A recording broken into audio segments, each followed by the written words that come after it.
விடுதலை விடுதலை ஓபிஎஸ் விடுதலை மகிழ்ச்சியில் ஆதரவாளர்கள். அதிமுகவை பொறுத்த வரைக்கும் ஒரு காலத்திலே மிக மிக ஒரு முக்கியமான தலைவராக இருந்தவர் தான் நமது அண்ணன் ஓபிஎஸ் அவர்கள். அப்படிப்பட்ட ஓபிஎஸ் துரோகத்தால் வீழ்த்தப்பட்டிருக்கிறார் அப்படிங்கிற தகவல் நம்ம அனைவருக்குமே தெரியும்.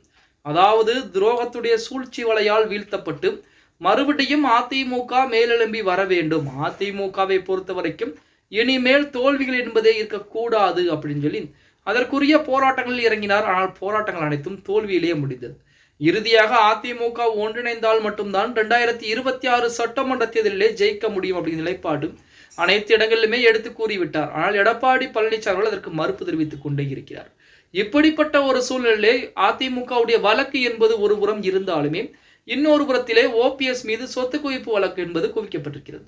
சொத்து குவிப்பு வழக்கு அதுவும் முடிந்து போன ஒரு வழக்கு. ஜெயலலிதா அம்மையார் ஆட்சி காலத்திலே அதுவும் அதிமுக ஆட்சியிலே வருமானத்துக்கு அதிகமாக 1 கோடி ரூபாய் சொத்து என்பது சேர்த்து விட்டார் அப்படிங்கிற மாதிரி ஒரு வழக்கு என்பது லஞ்ச ஒழிப்புத்துறையின் மூலமாக பதிவு செய்யப்படுகிறது. அந்த வழக்கை பொறுத்த வரைக்கும் ஓபிஎஸ் குற்றமற்றவர், குற்றவாளி என்பது கிடையாது, அவர் வருமானத்துக்கு அதிகமாக சொத்து சேர்க்கவில்லை அப்படின்னு சொல்லி நீதிமன்றங்கள் சிவகங்கை நீதிமன்றம் பார்த்தீங்க அப்படின்னா அவருக்கு தீர்ப்பு என்பது நிரபராதி அப்படின்னு சொல்லி தீர்ப்பு என்பது கொடுக்குறாங்க.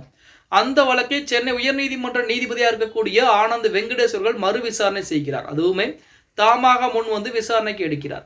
அந்த சமயத்தில் ஓபிஎஸ் மீது மிகப்பெரிய ஒரு வழக்கு என்பது தொடுக்கப்பட்டு ஓபிஎஸ் உடைய வழக்குகள் மிக விரைவாகவே அதுவும் டிசம்பர் மாத இறுதிக்குள்ளாகவே முடித்து தீர்ப்புகள் என்பது கொடுக்கப்பட வேண்டும் அப்படிங்கிற தகவலையுமே நீதிபதி ஆனந்த் வெங்கடேஸ்வர்கள் சொல்ல ஆரம்பிக்கிறார். உடனே ஓபிஎஸ் அவர்கள் உச்ச நீதிமன்றத்தில் இதுக்குரிய வழக்குகளை தொடுக்க ஆரம்பிக்கிறார்.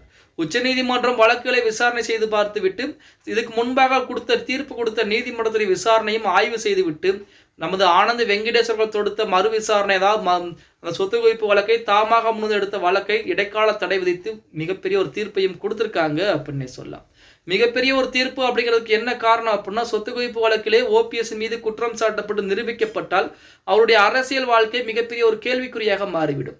அதற்கு உச்சநீதிமன்றம் தற்போது பார்த்தீங்கன்னா தடை விதிச்சிருக்காங்க. அதுவும் இடைக்கால தடை என்பது விதிக்கப்பட்டிருக்கிறது. ஓபிஎஸ் உடைய சொத்து குவிப்பு வழக்குகளை உச்சநீதிமன்றம் அடுத்த தடையை நீக்கும் வரை எந்த ஒரு நீதிமன்றம் விசாரணை செய்யக்கூடாது அப்படின்னு சொல்லித்தான் தற்போது தடை என்பது கொடுத்திருக்காங்க. இது ஓபிஎஸ் அவர்களுக்கு மிகப்பெரிய ஒரு வெற்றியாகத்தான் பார்க்கப்படுகிறது அப்படின்னு கூட சொல்லலாம். ஓகே காய்ஸ், வீடியோ பிடிச்சிருந்தா மறக்காம ஒரு லைக் பண்ணி விட்டுருங்க. அப்படியே இந்த வீடியோ ஃப்ரெண்ட்ஸ் அண்ட் ஃபேமிலிக்கும் ஒரு ஷேர் பண்ண மறந்துடாதீங்க.